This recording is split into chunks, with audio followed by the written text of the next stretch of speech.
जय हिंद साथियों, स्वागत है आप सभी का शाइन वाईटी क्लासेस में।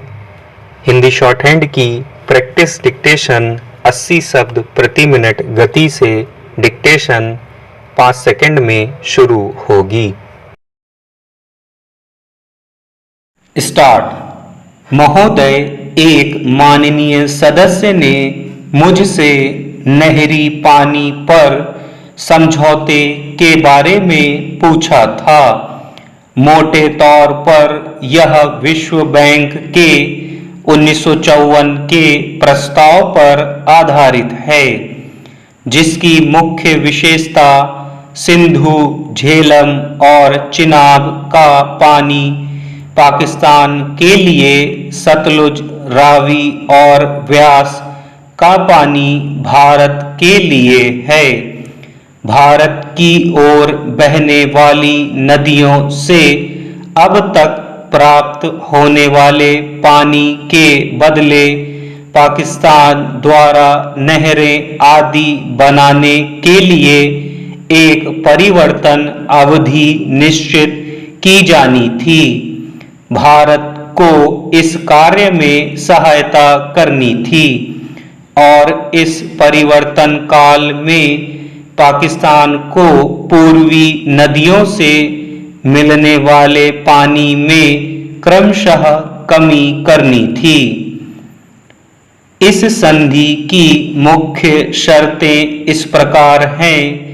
पाकिस्तान को यह स्थानापन्न कार्य या नहरें बनाने का कार्य 10 वर्ष में कर लेना चाहिए और इन 10 वर्षों में हम उन्हें पानी दें, जिसकी मात्रा क्रमशः कम होती जाएगी।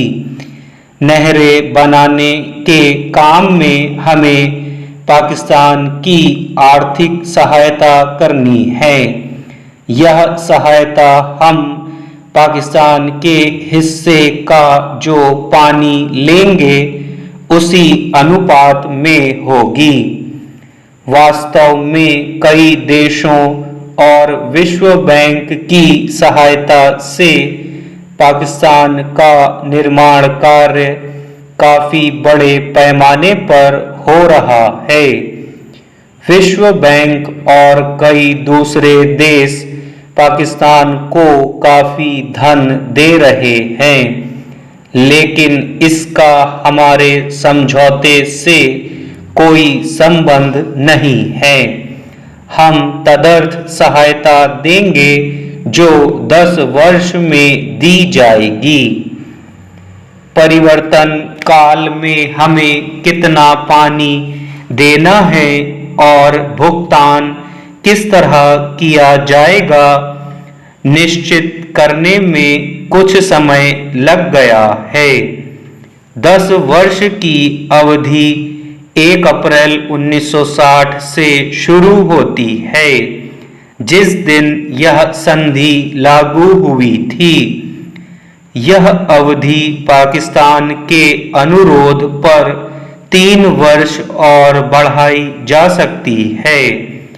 अवधि में बढ़ोतरी होने पर पहले वर्ष में हमारे अंशदान में 5%, दूसरे वर्ष में 10% और तीसरे वर्ष में 16% की कमी हो जाएगी। 10 वर्ष की अवधि मोटे तौर पर 2 चरणों में बांटी जाएगी, 1960 से 66 तक और 1966 से 70 तक।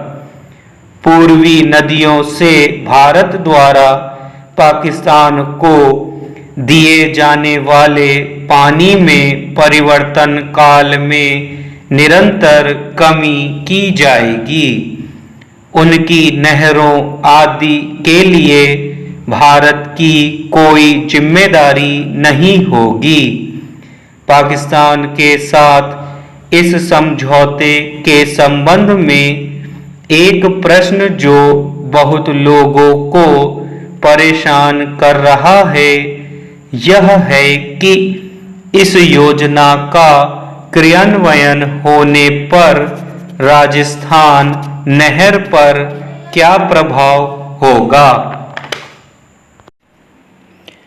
महोदय, इसके बाद इसकी क्षमता इस प्रकार बढ़ाने का प्रस्ताव है कि लगभग 1970 तक नहर 18,500 क्यूसेक पानी ले जा सके।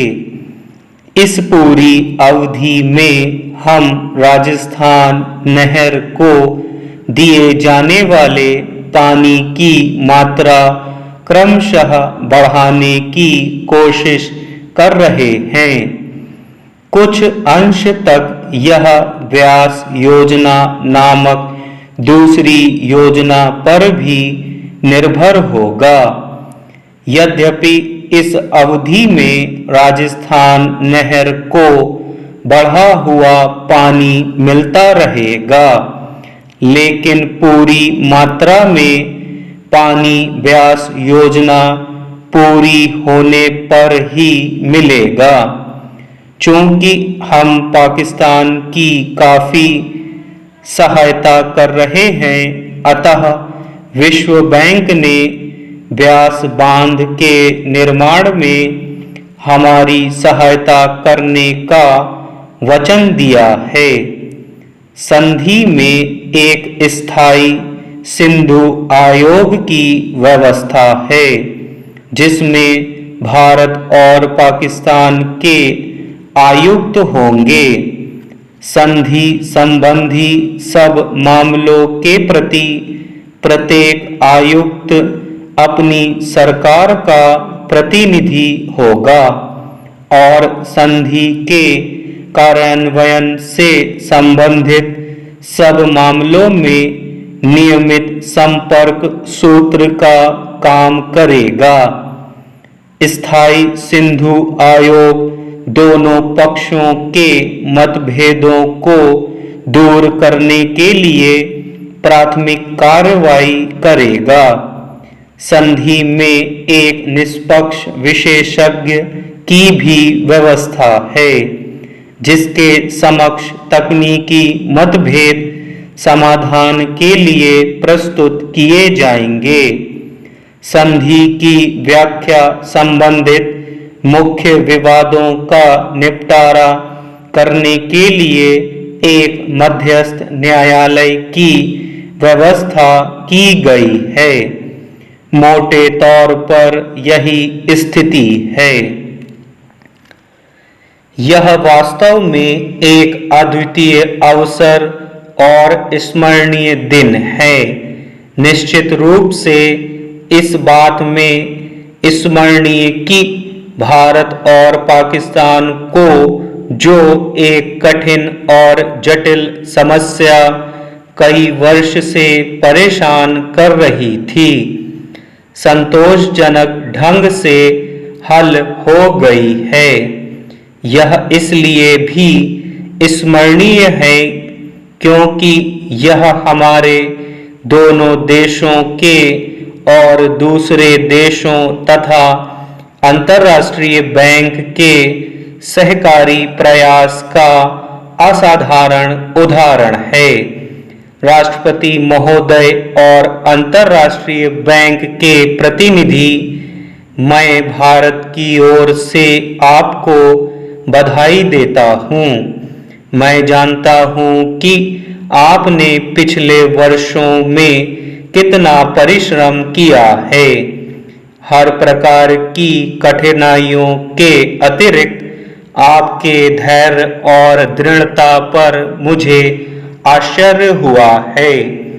यह समझौता स्मरणीय है क्योंकि इससे पाकिस्तान और भारत में बहुत बड़ी संख्या में लोगों को, किसानों और दूसरे लोगों को राहत मिलेगी।